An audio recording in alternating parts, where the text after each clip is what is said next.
네, 반갑습니다. 김민혁입니다. 자, 이번 시간에는 저에게 개별적으로 질문 주신 내용에 대해서 좀 함께 생각해보는 시간을 가져볼까 하는데, 일단 질문 주신 내용이 뭐냐면은, 어, 요번에 이제 1년 동안 ETF만 해왔다. 근데 이게 생각보다 어렵고 손실도 꽤 크다 보니까 앞으로는 종목도 해봐야 하나 하는 생각이 든다.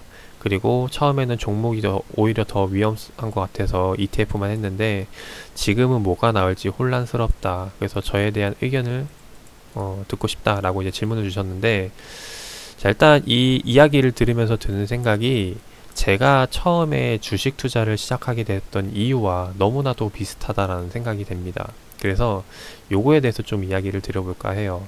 자, 요거는 이제 비공개 영상으로 이제 저와 함께 하고 있는 분들에게만 보여드렸던 내용인데, 제가 처음에 어떻게 주식을 시작하게 돼가지고 지금의 이 자리까지 오게 되었는지 그냥 과정이라고 보시면 돼요. 그래서 이거에 대해서는 개인적인 개인사들도 많이 들어있기 때문에 영상을 그냥 공개 드리기는 좀 어렵고, 그냥 이 초입 부분, 제가 주식을 어떻게 시작하게 됐는지 이 부분에 대해서 조금 공유를 드려볼까 합니다.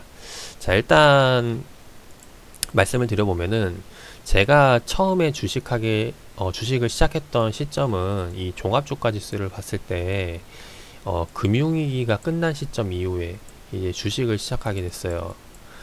본격적으로 주식 투자를 시작하게 되었고, 근데 이 주식 투자를 시작하게 되었던 이유에 대해서 좀 설명드리려면은 이전에 대한 히스토리가 좀 필요할 것 같습니다. 처음에 제가 주식을 시작하기 이전에 금융시장에 어떻게 인연이 닿게 되었냐면은 이제 부모님을 따라서 은행을 찾아갑니다. 그래서 은행을 찾아가가지고 그때 당시 이제 통장을 하나 개설을 했는데, 네, 이제 이 통장을 제가 처음 생긴 통장, 그래서 저는 이제 어릴 때 용돈을 받으면은 돈을 쓰는 재미보다는 모으는 재미가 더 컸어요. 그래서 매년 이제 통장에다가 돈을 뭐 이제 200원, 300원 모으는 재미에 빠졌었는데, 그러다가 이제 어느 날 이제 창구에 누나가 한번 펀드 한번 들어보지 않겠냐고 제안을 합니다. 그래서 통장에서 이제 펀드로, 자유 적립식 펀드로 바꾸게 되었어요. 그래서 매년 이제 꾸준히 돈을 넣었는데, 이게 예전에 적금 넣었던 것보다, 그냥 예금을 넣었던 것보다 펀드에 넣으니까 이제 그러니까 투자 수익이라는 게 생기잖아요. 근데 이게 그냥 보통 이자보다 더 많이 생기는 거예요. 그 당시에 시장이 좋았으니까, 상승세를 타고 그랬으니까. 그래서 매년 펀드에 들 때마다 수익이 계속해서 나기 시작을 했고, 그렇게 계속 지나오다가 군대에 들어가기 전에, 입대하기 전에 이제 남은 금액을 이제 2년, 보통 군대 들어가면 2년 정도 하죠. 그래서 24등분 해가지고 매월 정기적으로 들어가게끔 해서 펀드에 넣어놓고 군대에 들어가게 됩니다. 그렇게 해서 이제 군대에 있었는데, 이후에 이제 전역할 때쯤 돼가지고 보통 이제 이전에 휴가 나오잖아요. 그래서 휴가 나오는 시점에 펀드를 이제 해지를 했어요.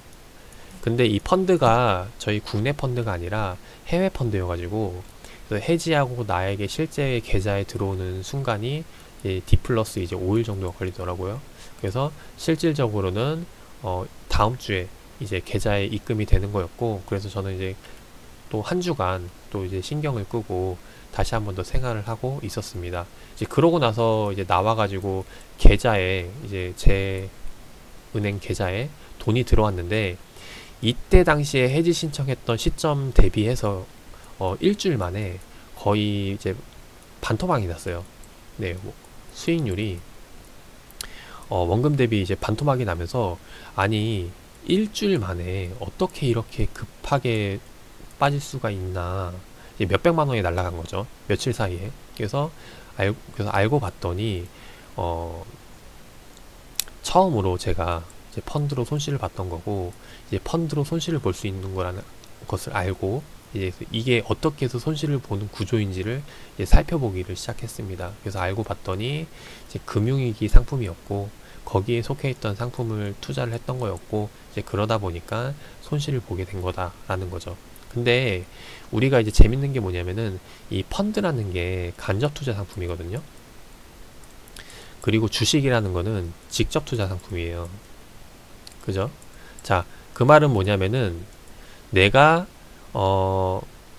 금융에 대해서 모르기 때문에, 무지하기 때문에 그냥 간접 투자 상품에 더 안전하다고 생각해서 투자를 하는 건데, 이렇게 시장 떨어지는 거 분석하고 앞으로 향후 시장 전망이 좋을 걸 예측을 하고 타이밍 잡고 들어가면은 간접 투자할 필요가 없다라는 거죠. 차라리 직접 투자를 하는 게 낫지 않겠냐라는 생각을 했습니다. 왜? 펀드라는 거는 이제 운용 수수료가 들어가고, 그리고 만약에 이제 해지하게 되면은 기간 내에 해지하게 되면 이제 리스크가 있죠. 수익률이 뭐 얼마 이상이 나더라도 그 펀드 해당 상품만의 특징 옵션이 있는데, 뭐 몇 년 이내에 해지를 하게 될 경우 수익률의 절반을 내놔라, 뭐 이제 이런 옵션들이 있거든요. 이제 그런 리스크를 떠안기에는 사실상 펀드 상품은 맞지 않다라고 생각을 해가지고 이제 직접 투자로 넘어오게 됐어요. 근데 제가 물론 이제 직접 투자로 넘어온 계기가 이런, 지금 제가 하고 있는 투자 성향이 간접 투자보다 더 맞으니까 하는 얘기인데, 이렇다고 해서 뭐 펀드가 나쁘다는 건 아닙니다. 왜? 내가 직접적으로 투자하지 못하는 상품들도 있기 때문이라는 거죠. 대표적으로 이제 해외 펀드라던가, 그러니까 외국 주식이라던가, 아니면은 뭐 선물 상품이라던가, 뭐 이제 이런 것들은 직접적으로 투자하기 어려우니까 이런 것도 이제 간접적으로 펀드 상품을 이용을 하는 거고, 그게 아니라 뭐 내가 뭐 어떤 산업에 투자를 하는데 뭐 좀 유망한 주식이 보인다라고 하면은 거기에다가 이제 직접 투자하는 게 훨씬 더 수익을 극대화할 수 있는 방법이 된다라는 거죠. 그래서 이런 계기로 해서 주식 투자를 시작을 하게 되었다라는 겁니다. 근데 지금 질문 주신 게 뭐냐면은, 뭐 ETF는 손실이 커가지고 현물 투자, 직접 주식을 해야 되냐라는 이제 이런 고민을 가지고 계신데, 제가 들었던 생각은 뭐냐면은 펀드나 직접 투자나 똑같아요. 뭐냐면은 향후 잘 될 거라고 생각하는 업종에 투자를 해야 된다는 거죠.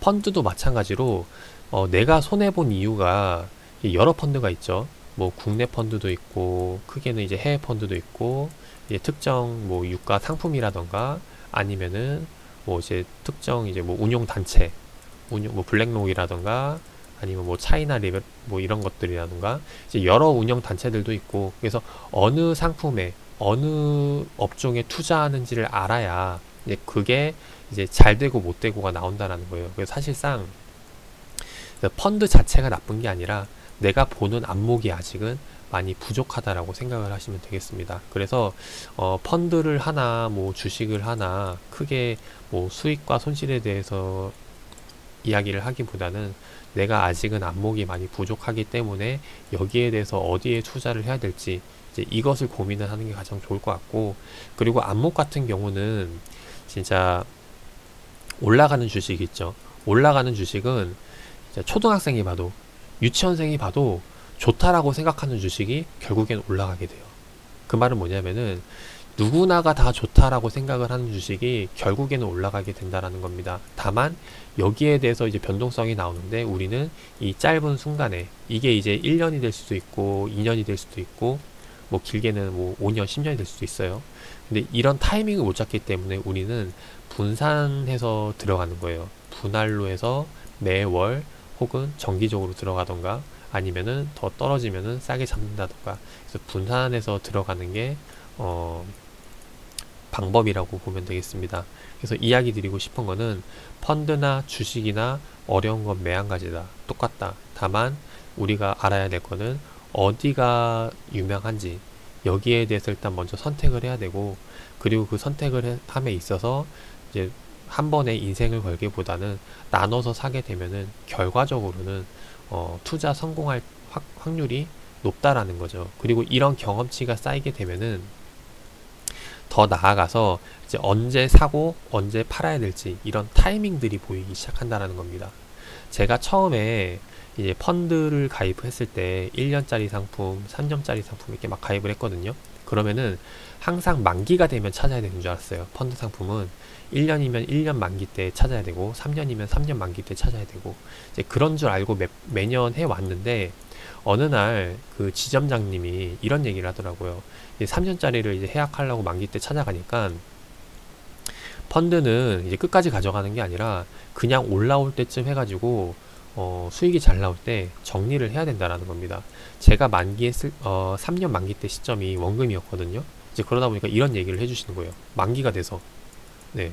그래서 그때 이제 느꼈던 게, 이거는 이제 항상 이제 봐오다가 이제 올라가는 시점에 정리를 해야 되는구나 라는 걸 알았고, 근데 이게 또 웃긴 게 펀드 같은 경우는 뭐 이제 지금 현재 주식시장에 뭐 상장되어 있는 ETF나 이런 거는 상관이 없는데 이제 보통의 이제 펀드 상품 같은 경우는 아까 이야기했듯이 며칠 이전에 팔게 되면은 수익률에 뭐 몇 프로를 내놔라 이런 옵션들이 깔려 있어요. 이게 장기적으로 보는 펀드들이 많다라는 거죠. 근데 또 장기적으로 가져가는 거는 매년 운용 수수료를 떼가기 때문에 여기에 대해서 매년 이제 이게 수수료를 계속해서 반납을 줘야 된다라는 겁니다. 이제 그래서 꾸준하게 진짜로 큰 성장을 기대하지 않는 한 좀 많이 손실 보는 구조, 그리고 내가 조금만 공부하면은 직접 투자가 더 이득이 많이 되는 구조이기 때문에, 그래서 이제 종합적으로 봤을 때 결국에는 이제 직접 투자를 하게 되었던 거고, 이제 그렇다고 해서 물론 이제 트렌드를 따라간다던가 이런 부분에 있어서 펀드가 좋은 상품들이 많기는 하지만은 조금만 더 공부를 해보면은 많은 이득이 보이는 게 직접 투자, 주식이라는 걸 알 수가 있어요. 그래서 제가 해드리고 싶은 말은 뭐 ETF도 좋지만은 그렇다고 해서 주식이 뭐 어렵지 않다라는 건 아니에요. 그렇지만은 직접적으로 주식을 하다 보면은 이것도 이 주식 내 안에서 좀 리스크는 덜하고, 네, 그리고 수익은 더 극대화할 수 있는 이런 종목들이 보이게 된다라는 겁니다. 그래서 이런 것들을 좀 생각하려면은 결국에는 이제 경험치가 많이 쌓여야 되고, 그 경험치라는 게 저는 이야기 드렸듯이 이때부터 시작해가지고 지금까지 쌓아온 게 이 주식 투자에 대한 경험치예요. 그리고 이전에는 이제 펀드를 하면서 이제 그러니까 1년 이상 상품들이죠. 그 상품들에 대해서 경험을 해왔고, 그래서 이런 그 각 상품에 대한 장단점을 잘 알고 있기 때문에 거기에 대해서 지금 내가 하는 시점에 어느 상품이 가장 효율적인지 이런 것들을 알고 접근을 하게 된다라는 거죠. 그래서 제가 말씀을 드리고 싶은 거는 무조건 위험하다고 생각해서 안 하기보다는 그냥 소액으로라도 조금씩 하면서 경험치를 쌓아 나가고, 그 경험치가 어느 정도 쌓였을 때 이제 좀 베팅 해볼 수 있는 그런 승부수를 띄울 수 있는 시기가 올 거라고 생각을 합니다. 그때 한번 과감하게 베팅을 해가지고 수익을 낼 수 있는 그런 기회를 잡으시길 바라겠고, 그래서 뭐 질문 주셨던 내용에 있어서 좀 많은 궁금증들이 풀려셨으면 좋겠어요. 그래서 좀 잘 답변이 됐나 모르겠지만은 아무튼 참고하셔가지고 투자하는데 많은 도움 되시기를 바라겠습니다.